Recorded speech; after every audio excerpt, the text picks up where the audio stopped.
Amigos de Ojo con Eso Televisión, hoy tenemos nuevamente, como es costumbre todas las semanas, a Vladimiro Mujica, esta vez desde Chicago, me dijiste que estás ahora. Sí, Ok, pero tu sí. asiento es en Texas. En Phoenix, Pues, Phoenix. En ok, Phoenix, ok, Phoenix, perfecto. Arizona. Ok, en Arizona es tu asiento permanente, ok.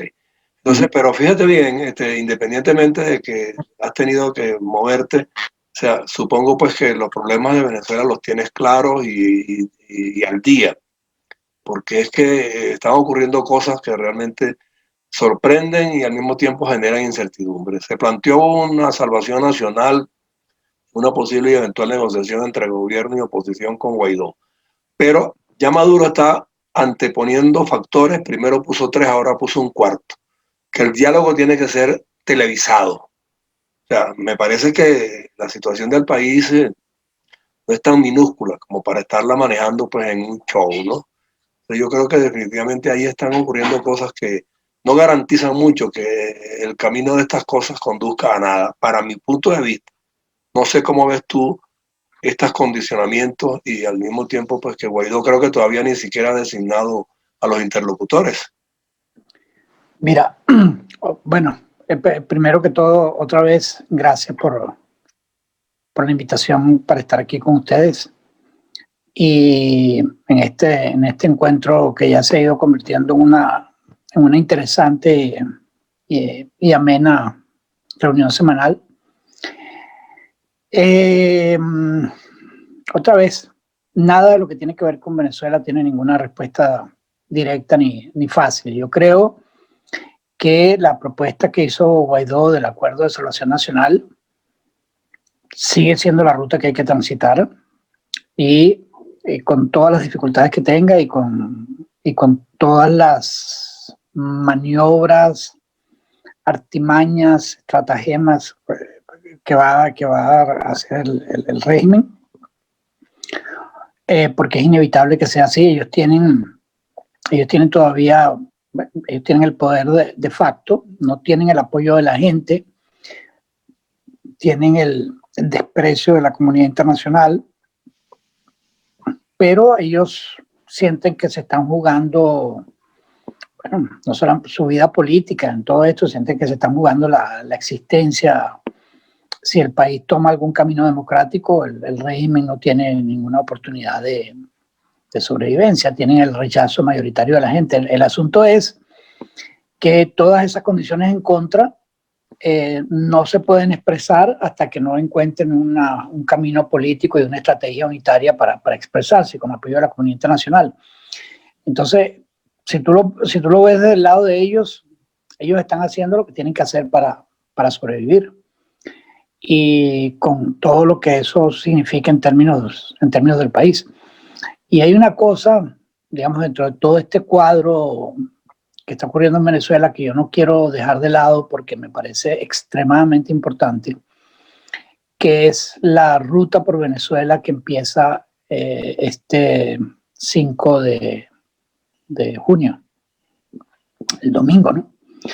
Y que es algo que hay que verlo con mucha atención. Yo estuve en una reunión donde los estudiantes y otras organizaciones, no quisiera dar No, muchos no demos detalles, nombres, simplemente para no... pero lo cierto es, bueno, y estaba, eso sí lo puedo, no creo que hay ningún problema, ahí estaba también el presidente encargado, Guaidó, y tanto las palabras de Guaidó como las de los dirigentes estudiantiles fueron extraordinariamente convergentes. Y esa ruta por Venezuela, los dirigentes estudiantiles lo plantearon con absoluta claridad. Es un intento por restablecer los canales de comunicación con la protesta y la vivencia popular. Es decir, Venezuela se ha seguido deteriorando a una tasa impresionante, no vamos a repetir eso porque ya yo he insistido en eso en muchas oportunidades, pero también ha ocurrido una cosa que es fundamental, que es que se ha producido un desencuentro entre el liderazgo de la resistencia democrática, incluido partidos, sociedad civil, cualquiera, y el descontento popular. Entonces, esos canales de comunicación están en buena medida interrumpidos. Y eso, que se restablezcan esos canales y que la gente sienta que hay una esperanza, que tiene un asidero en una estrategia política, es demasiado importante para dejarlo de pasar sin comentarlo. Y los estudiantes insistieron en eso y dijeron, van a empezar, son 3 marchas que empiezan en la región occidental, en la región del Zulia y en Oriente. Son 3 marchas convergentes hacia Caracas. Van a recorrer más de 4.000 kilómetros de distancia en total. Y me estás dando una primicia. No he leído nada que se relacione con eso últimamente en las redes. Bueno, busca, si tú buscas hashtag ruta por el símbolo X, por VZLA, por Venezuela, ruta por Venezuela, vas a encontrar eso. Y eso me parece que es extremadamente importante, lo están promoviendo las organizaciones estudiantiles. Y yo escuché a 2 dirigentes estudiantiles de una claridad y una valentía impresionante realmente. Y ellos han tanteado a otros sectores sociales, sindicales, sí, por ejemplo, gremiales. Sí. Que los acompañarían también, porque eso sí sería de verdad. Que los acompañarían, y lo que tienen planteado es, claro, yo no conozco todos los detalles, pero lo que tienen planteado es ir en estas rutas, parar en las ciudades y establecer puntos de contacto y hacer actos. Y entonces, digamos, el objetivo es doble. Uno es establecer ese canal de comunicación y el otro es mantener la sintonía con la propuesta de salvación nacional de Guaidó. Entonces, por eso Guaidó estaba presente allí también. Entonces, se está produciendo una convergencia muy interesante, porque la pata coja, la pata más coja en este momento de toda la estrategia de la resistencia, es precisamente el debilitamiento del contacto con la gente. Nosotros tenemos en Venezuela, bueno, tú lo sabes, decenas de protestas por día, sí. Decenas de abusos también, de todo lo que hace el régimen y toda la situación de la pandemia, y sin embargo eso no se ha podido canalizar en un movimiento de protesta que no pare, porque es que en verdad las cosas en Venezuela han llegado a tal punto. Tiene que haber algo sin retorno definitivamente, si no creo que no hay posibilidad. Tiene que haber algo sin retorno, pero no puede ser un sin retorno suicida y sin estrategia, porque el régimen tiene recursos muy importantes para reprimir. Entonces no podemos, y los estudiantes fueron muy claros. Pero para reprimir al pueblo, porque con la guerrilla colombiana no ha podido. Ah, no, pero por supuesto. Ni con los coquis tampoco ha podido. No, pero es que allí tú eres generoso. Aquí es donde hay que armarse de valor, de verdad, pero en una forma unitariamente consistente para que el propósito se alcance. Sí, no, pero ahí tú eres generoso otra vez. No es que no han podido, no han querido. Bueno, aparte, es decir, eso es una situación de complicidades muy complejas. Venezuela, como ya lo hemos dicho en varias oportunidades, está fracturada en feudos, y esos feudos los manejan banda X, banda Y, asociada con organización A o B, nacional o internacional. Entonces, bueno, esa es la situación del país. Sí, y bueno, oficialistas y paraoficialistas que también tienen, sí, bandas para ellos. Sí. Pero esta es una noticia importante y por eso la quise destacar, porque vi mucha claridad en los planteamientos de estos estudiantes. Vi mucha claridad en señalar el divorcio que había entre la práctica política y la vida de la gente. Y vi mucha claridad también de Guaidó mismo en apuntar que esa ruta por Venezuela estaba perfectamente alineada con la propuesta de salvación nacional que ha venido adelantando el gobierno interino. Entonces, hay una convergencia interesante. También fueron muy claros los estudiantes que aquí no estaban prometiendo ningún paso final ni ninguna jornada final, pero yo creo que hay motivos importantes para tener un optimismo. Sí, yo escuchaba hablando de estos estudiantes en medio de estas dificultades y te lo juro que era una cuestión realmente conmovedora. La valentía y el arrojo de estos chicos, y además muy despiertos y muy no, y que tienen que hacerlo, Vladimiro, porque su futuro ha sido incierto y se muestra mucho más incierto si no se toma una acción que les permita alcanzar de nuevo los estadios de normalidad. Está señalando lo que ellos apuntaron también. Estos son jóvenes que literalmente no han conocido otra Venezuela que este desastre, que estas dos décadas y media de desastre. Y entonces ellos señalan, bueno, a la diáspora, donde estamos ya 5 millones de venezolanos, y dicen, nosotros los respetamos a ustedes, sabemos lo que ustedes están haciendo, nosotros no nos queremos ir de Venezuela. Es decir, realmente una cosa que yo hace tiempo no escuchaba de manera tan robusta, ¿no?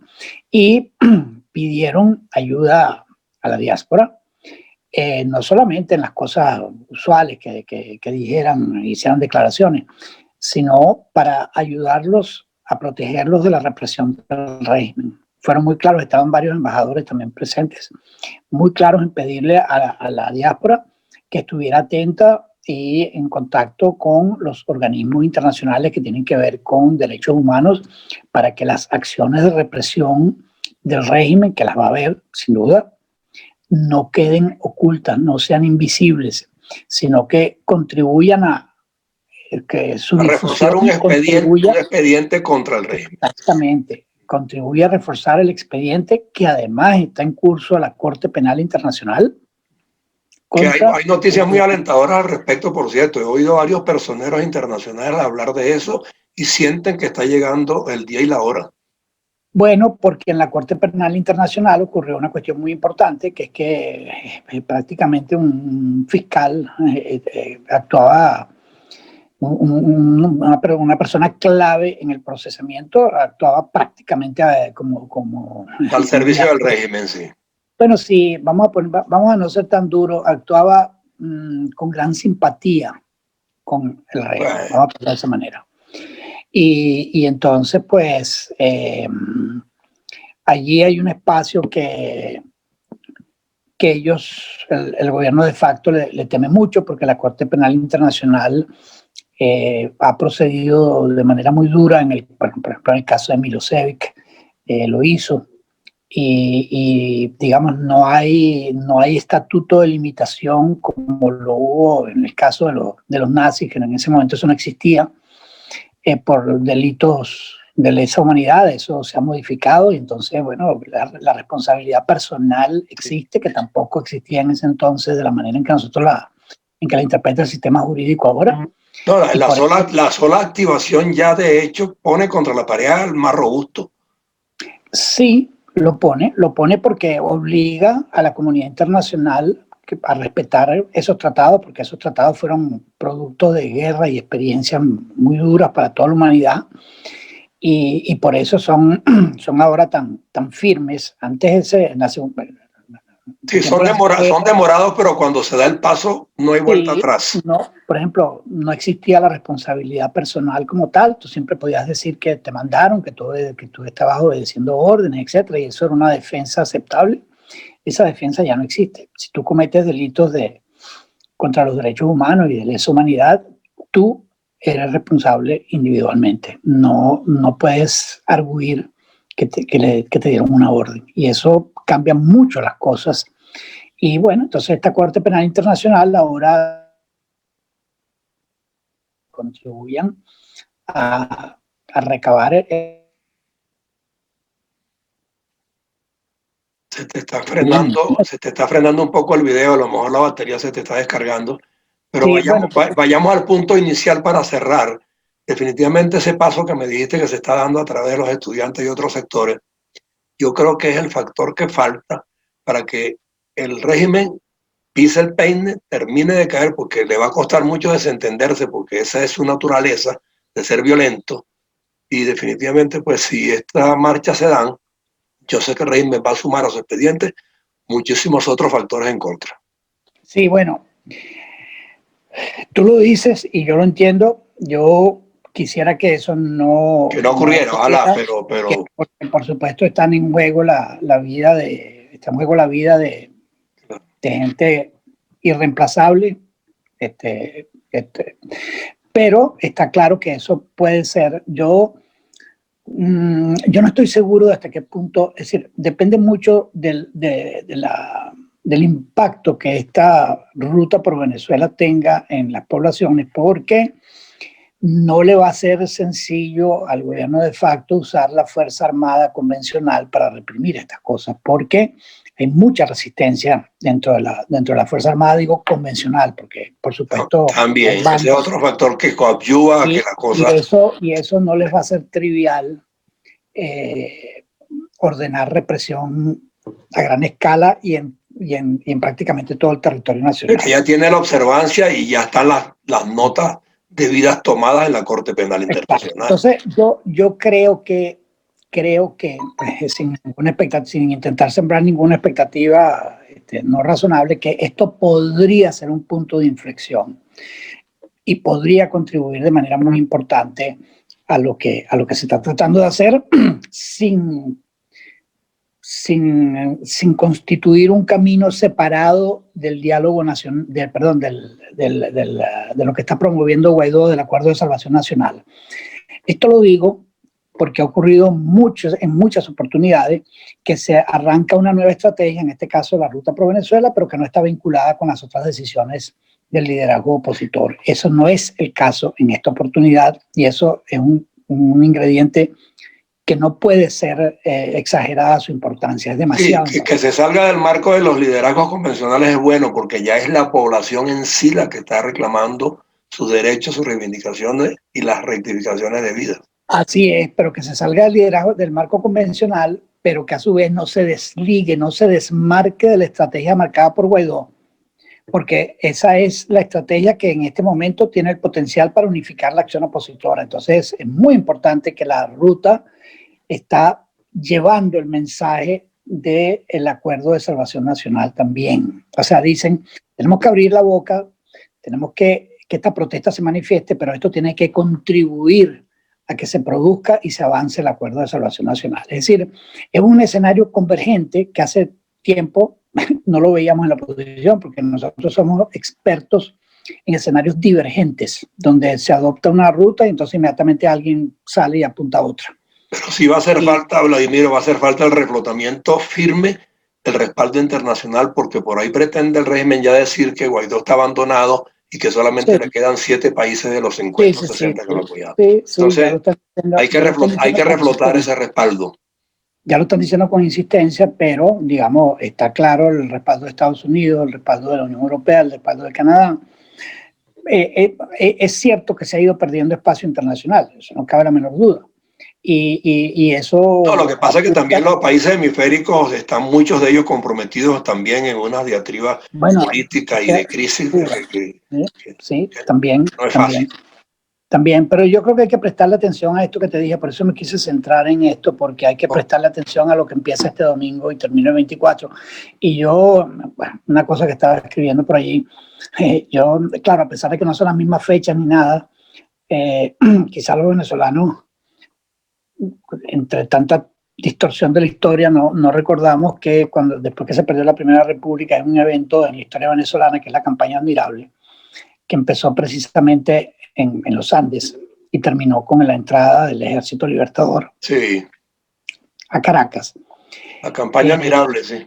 Sí, la campaña Admirable. Y eso, pues, no son las fechas, no son las cosas, pero ojalá eso actúe como la modalidad indicada para movilizarse nacionalmente. A emular del impacto que puede tener esta ruta por Venezuela. Ojalá se transforme en una especie de campaña admirable de recuperación de la democracia y la libertad en Venezuela. Bueno, en Ojo con Eso Televisión, tú sabes que esta tribuna está abierta para ti, para quien tú me indiques y todos los que puedan aportar su voz y sus recomendaciones en ese sentido. Ya sabes pues que me puedes llamar con confianza o pedir que me llamen a nombre tuyo y la tribuna está abierta. Seguro, lo haré. Okay. Gracias. Okay. Un abrazo, estamos en contacto. Cuídese pues, igualmente. Chao, chao.